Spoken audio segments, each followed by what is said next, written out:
Hello दोस्तों, स्वागत है आप सभी के अपने चैनल आर के एक्सपर्ट क्लासेस में।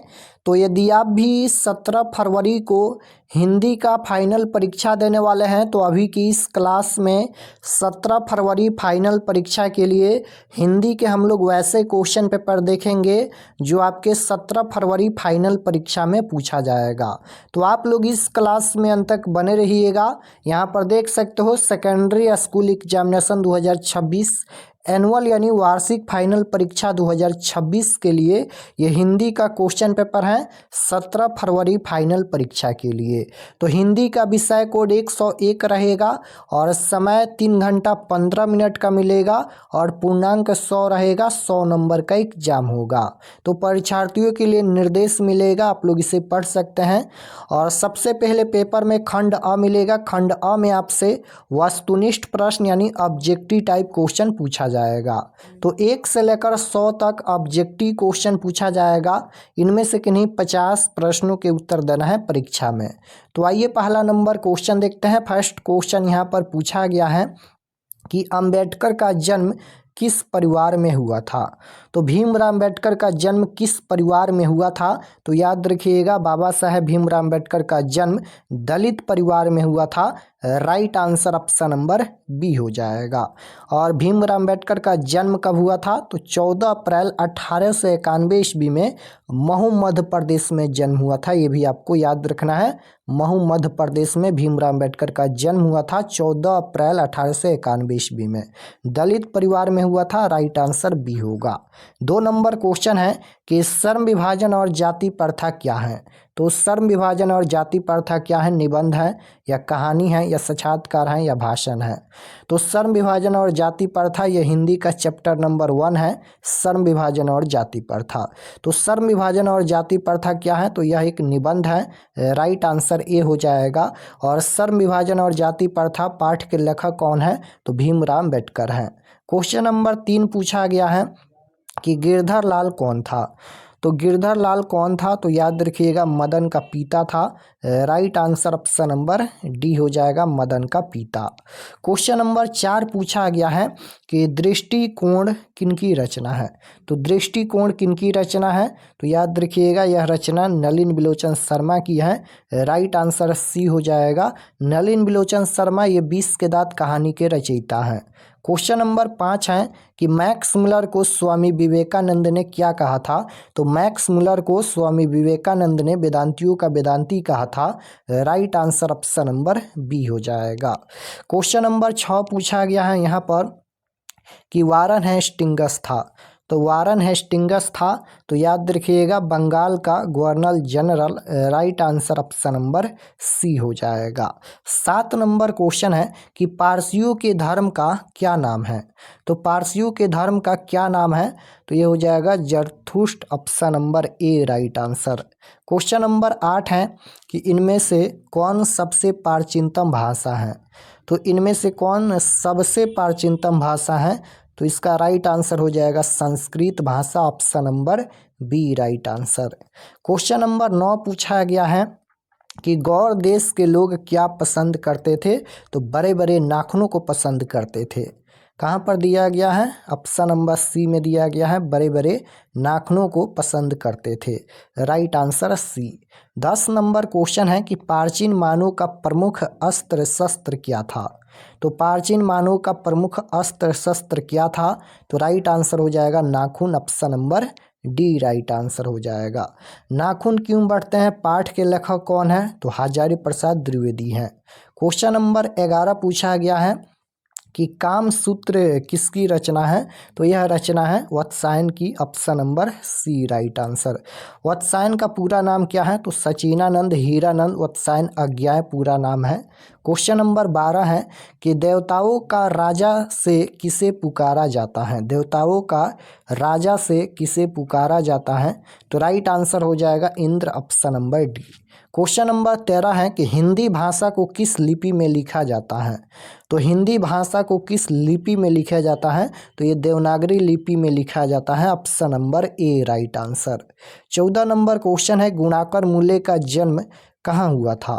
तो गुणाकर मूल्य का जन्म कहाँ हुआ था। तो महाराष्ट्र में। राइट आंसर बी होगा।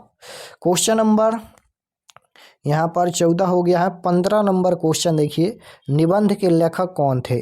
निबंध के लेखक कौन थे? तो गुणाकर मूल्य, right answer D. Question number 16 है, रामायण के रचयिता कौन थे? तो रामायण के रचयिता महर्षि वाल्मीकि जी हैं, राइट आंसर ऑप्शन नंबर ए हो जाएगा।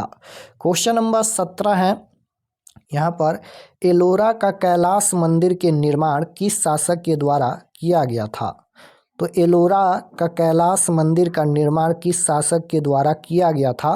तो बिल्कुल इसका राइट आंसर हो जाएगा Krishnavarman, option number C. Question number 18 है कि माँ के डर से लड़का रात भर कहाँ छिपा रहा? तो राइट आंसर हो जाएगा जंगल में, option number D right answer. बहादुर का यहाँ पर ये बात हो रहा है। क्वेश्चन नंबर 19 पूछा गया है कि बहादुर शीर्षक कहानी के कहानीकार कौन है? तो बहादुर एक कहानी है और बहादुर कहानी के लेखक है Amarkant, right answer option number B हो जाएगा अमरकांत। बहादुर कहाँ का रहने वाला था? तो बहादुर नेपाल का रहने वाला था। बहादुर पर 11 रुपये चोरी का आरोप भी लगा था। क्वेश्चन नंबर 20 पूछा गया है कि रिश्तेदार के पत्नी के कितने रुपये खो गए थे? तो रिश्तेदार की पत्नी के 11 रुपये खो गए थे और यही 11 रुपये बहादुर पर चोरी का आरोप लगता है। तो 11 रुपये हो जाएगा, राइट आंसर ए हो जाएगा। 11 रुपये बहादुर पर चोरी का आरोप लगा था, जो कि यहाँ पर रिश्तेदार की पत्नी के रुपये खो गए थे, 11 रुपये। क्वेश्चन नंबर 21 है कि बहादुर कैसी कहानी है? तो बहादुर एक सामाजिक कहानी है, right answer option number B हो जाएगा। बहादुर कैसी कहानी है? तो बहादुर एक सामाजिक कहानी है। क्वेश्चन नंबर 22 पूछा गया है, रूस की क्रांति कब हुई? रूस की क्रांति कब हुई थी? तो राइट आंसर हो जाएगा 1917 में, ऑप्शन नंबर सी। लेखक रामविलास शर्मा का जन्म कहाँ हुआ था? तो लेखक रामविलास शर्मा का जन्म कहाँ हुआ था? तो ये हो जाएगा ऊंच गांव सानी, option number A right answer. 24 number question है कि परंपरा का मूल्यांकन शीर्षक पाठ साहित्य की कौन सी विधा है? तो परंपरा का मूल्यांकन ये निबंध है, option number C right answer होगा। 25 नंबर क्वेश्चन है कि जीत जीत मैं निरखत हूँ, ये निबंध है, साक्षात्कार या कहानी या ललित रचना है, क्या है? तो बिल्कुल इसका राइट आंसर हो जाएगा ये साक्षात्कार है, option number B right answer. Question number 26 है कि पंडित बिरजू महाराज का जन्म कहाँ हुआ था? तो पंडित बिरजू महाराज का जन्म कहाँ हुआ था? तो Lucknow, right answer option number ए हो जाएगा लखनऊ। क्वेश्चन नंबर 27 है कि बिरजू महाराज की ख्याति किस रूप में है? बिरजू महाराज की ख्याति किस रूप में है? तो बिल्कुल इसका राइट आंसर नर्तक हो जाएगा, option number B. 28 number question है, बिरजू महाराज किस शैली के नर्तक थे? तो बिरजू महाराज किस शैली के नर्तक थे? तो इसका right answer option number C हो जाएगा कथक। क्वेश्चन नंबर 29 है, बहुवचन पत्रिका के संपादक कौन थे? तो बहुवचन पत्रिका के संपादक कौन थे? तो राइट आंसर डी हो जाएगा Ashok Vajpayee, option number D right answer. 30 number question है कि अबिनियो कहाँ स्थित है? तो अबिनियो कहाँ स्थित है? अबिनियो फ्रांस में स्थित है, right answer option number B हो जाएगा। अबिनियो कहाँ स्थित है? तो अबिनियो फ्रांस में स्थित है, option number B right answer. 31 number question है कि ला शत्रुज क्या है? तो ला शत्रुज क्या है? तो यह एक ईसाई मठ है, option number A right answer. 32 number question है कि पिकासो क्या थे? तो पिकासो क्या थे? बिल्कुल इसका राइट आंसर हो जाएगा चित्रकार, ऑप्शन नंबर सी।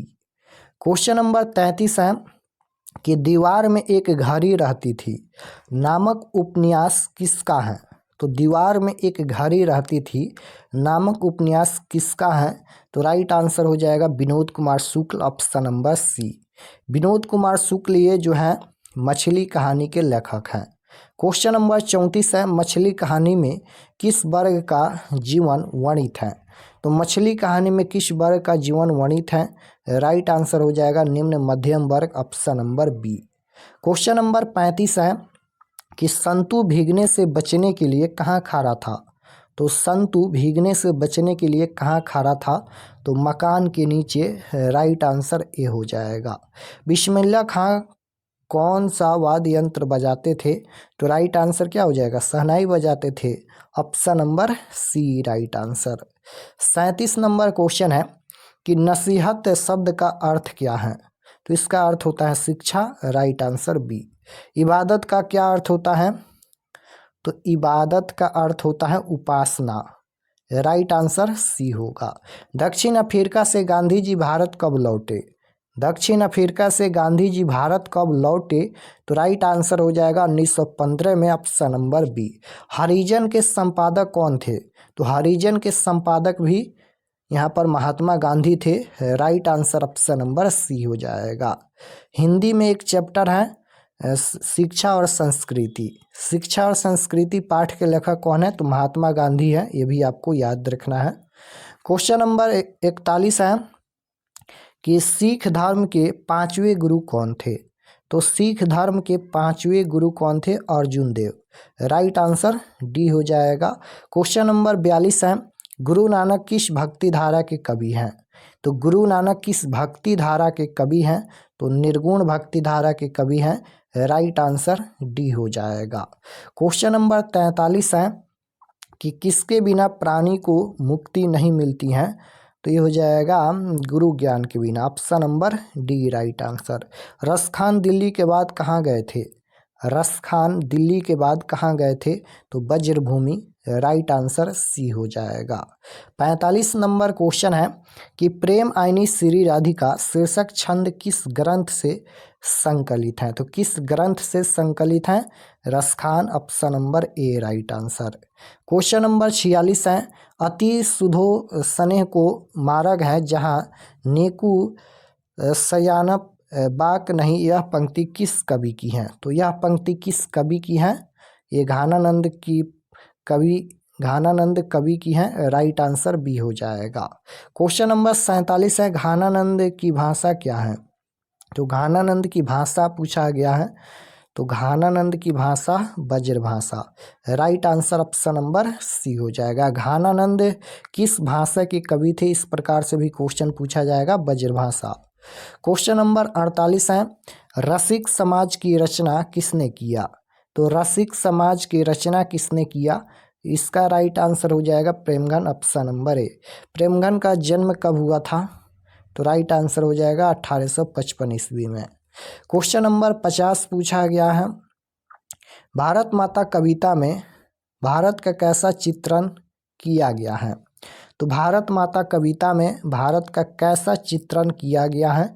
तो ये हो जाएगा यथा तथ्य, option number C right answer हो जाएगा।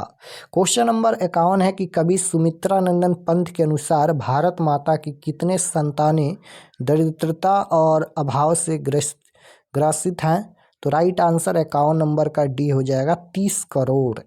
क्वेश्चन नंबर 52 पूछा गया है जनतंत्र का जन्म के कवि कौन है? तो जनतंत्र का जन्म के कवि कौन है? तो राइट आंसर हो जाएगा Dinkar, Ramdhari Singh Dinkar, option number B right answer. Dinkar की गद्य कृति है, तो दिनकर की गद्य कृति इनमें से सभी हो जाएगा, right answer D. Question number 54 है हिरोशिमा किस देश में है? तो हिरोशिमा किस देश में है? हिरोशिमा जापान में है, राइट आंसर ऑप्शन नंबर ए हो जाएगा। हिरोशिमा किस देश में है? तो जापान में है। क्वेश्चन नंबर 55 है कि हिरोशिमा शीर्षक कविता में सूरज कहाँ निकला? सूरज कहाँ निकला? तो नगर के चौक पर, right answer option number C हो जाएगा, नगर के चौक पर। क्वेश्चन नंबर 56 है कि चक्रव्यूह के रचनाकार कौन है? तो चक्रव्यूह के रचनाकार कौन है? तो कुंवर नारायण है, राइट आंसर बी हो जाएगा। 57 नंबर क्वेश्चन है कुंवर नारायण को कौन से पुरस्कार से सम्मानित किया गया? कुंवर नारायण को कौन से पुरस्कार से सम्मानित किया गया? तो राइट आंसर हो जाएगा ए और बी दोनों, यानी साहित्य अकादमी प्रेमचंद्र पुरस्कार दोनों हो जाएगा, राइट आंसर बी। हमारी नींद के रचयिता कौन है? तो बीरेन डंगवाल है, ऑप्शन नंबर ए में दिया गया है, option number A right answer होगा बीरेन डंगवाल। अनामिका किस काल की कवित्री है? तो right answer option number C हो जाएगा समकालीन। लौटकर आऊँगा फिर पाठ में कवि कहाँ लौटने की बात कहते हैं? लौटकर आऊँगा फिर पाठ में कवि कहाँ लौटने की बात कहते हैं? तो राइट आंसर 60 नंबर का डी हो जाएगा बंगाल में, option number D right answer. 61 number question है कि नारीश्वर का संधि विच्छेद है। तो नारीश्वर का संधि विच्छेद क्या होता है? तो नारी प्लस ईश्वर होता है। Option number A right answer, नारी प्लस ईश्वर। 62 नंबर क्वेश्चन है, निम्न में शुद्ध का चयन करें, यानी शुद्ध शब्द बताना है। तो कावित्री शुद्ध शब्द ये हो जाएगा कावित्री, ऑप्शन नंबर सी में दिया गया है। नायक में कौन सी संधि है? तो नायक में अयादि संधि है, राइट आंसर डी होगा। श वर्ण का उच्चारण स्थान क्या होता है? उच्चारण स्थान पूछा गया है, तो तालु होता है, राइट आंसर बी।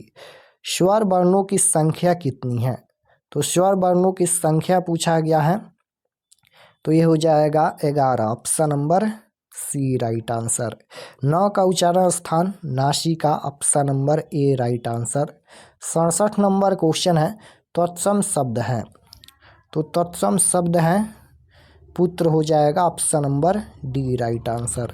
आग शब्द है, तो आग शब्द ये तद्भव शब्द है, option number B right answer. उत्पत्ति के दृष्टि से शब्द के कितने भेद होते हैं? तो उत्पत्ति के दृष्टि से शब्द के कितने भेद होते हैं? तो 4 भेद होते हैं, right answer option number B हो जाएगा। क्वेश्चन नंबर 70 है कि आजकल भारतीय पहनावे बदल गए हैं, इस वाक्य में पहनावे कौन सी संज्ञा है? संज्ञा बताना है। तो पहनावे बताना है कौन सी संज्ञा है? तो पहनावे ये भाववाचक संज्ञा का उदाहरण है, राइट आंसर ऑप्शन नंबर ए हो जाएगा, भाववाचक संज्ञा। तो इस क्लास में हम लोग 70 क्वेश्चन देखे हैं, और अगर आप लोग चैनल पर नए होंगे तो चैनल को ज़रूर सब्सक्राइब कर लेना, ताकि आने वाले नेक्स्ट क्लास आपके पास ज़रूर पहुँचे। और सब्जेक्टिव क्वेश्चन का भी क्लास होगा, तो आप लोग चैनल पर बने रहिएगा, सब्जेक्टिव क्वेश्चन का भी क्लास होगा। तो मिलते हैं नेक्स्ट क्लास में, तब तक अपना स्टडी कीजिए। आप सभी को धन्यवाद।